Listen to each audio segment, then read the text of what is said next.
Chapter 11. Now a man named Lazarus was sick. He was from Bethany, the village of Mary and her sister Martha.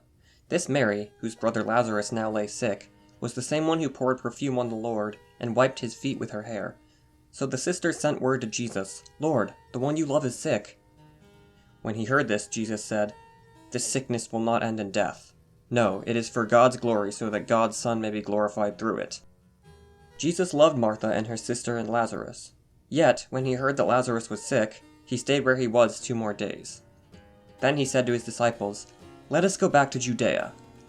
"But Rabbi," they said, "a short while ago the Jews tried to stone you, and yet you are going back there?" Jesus answered, "Are there not 12 hours of daylight? A man who walks by day will not stumble, for he sees by this world's light. It is when he walks by night that he stumbles, for he has no light." After he had said this, he went on to tell them, "Our friend Lazarus has fallen asleep, but I am going there to wake him up." His disciples replied, "Lord, if he sleeps, he will get better." Jesus had been speaking of his death, but his disciples thought he meant natural sleep. So then he told them plainly, "Lazarus is dead, and for your sake I am glad I was not there, so that you may believe. But let us go to him." Then Thomas, called Didymus, said to the rest of the disciples, "Let us also go, that we may die with him." On his arrival, Jesus found that Lazarus had already been in the tomb for 4 days. Bethany was less than 2 miles from Jerusalem, and many Jews had come to Martha and Mary to comfort them in the loss of their brother.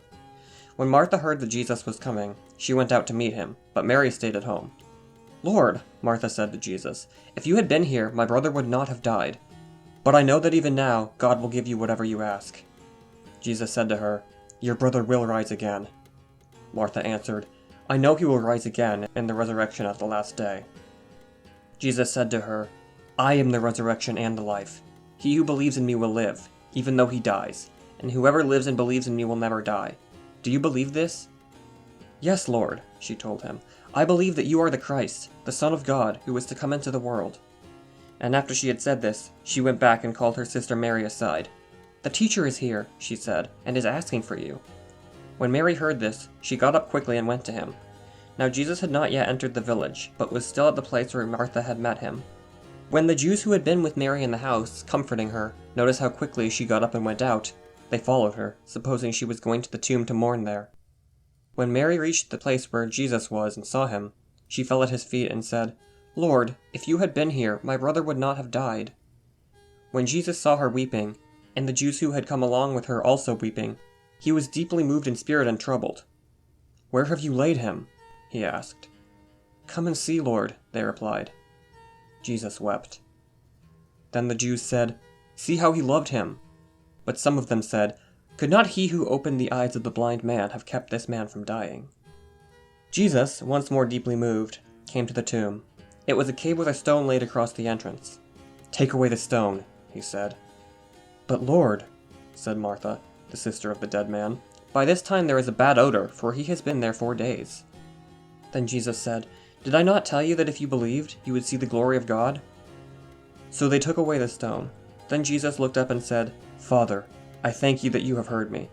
I knew that you always hear me, but I said this for the benefit of the people standing here, that they may believe that you sent me." When he had said this, Jesus called in a loud voice, "Lazarus, come out!" The dead man came out, his hands and feet wrapped with strips of linen and a cloth around his face. Jesus said to them, "Take off the grave clothes and let him go." Therefore many of the Jews who had come to visit Mary and had seen what Jesus did put their faith in him. But some of them went to the Pharisees and told them what Jesus had done. Then the chief priests and the Pharisees called a meeting of the Sanhedrin. "What are we accomplishing?" they asked. "Here is this man performing many miraculous signs. If we let him go on like this, everyone will believe in him, and then the Romans will come and take away both our place and our nation." Then one of them, named Caiaphas, who was high priest that year, spoke up. "You know nothing at all. You do not realize that it is better for you that one man die for the people than that the whole nation perish." He did not say this on his own, but as high priest that year he prophesied that Jesus would die for the Jewish nation, and not only for that nation, but also for the scattered children of God, to bring them together and make them one. So from that day on, they plotted to take his life. Therefore Jesus no longer moved about publicly among the Jews. Instead, he withdrew to a region near the desert, to a village called Ephraim, where he stayed with his disciples. When it was almost time for the Jewish Passover, Many went up from the country to Jerusalem for their ceremonial cleansing before the Passover. They kept looking for Jesus, and as they stood in the temple area, they asked one another, "What do you think? Isn't he coming to the feast at all?" But the chief priests and Pharisees had given orders that if anyone found out where Jesus was, he should report it so that they might arrest him.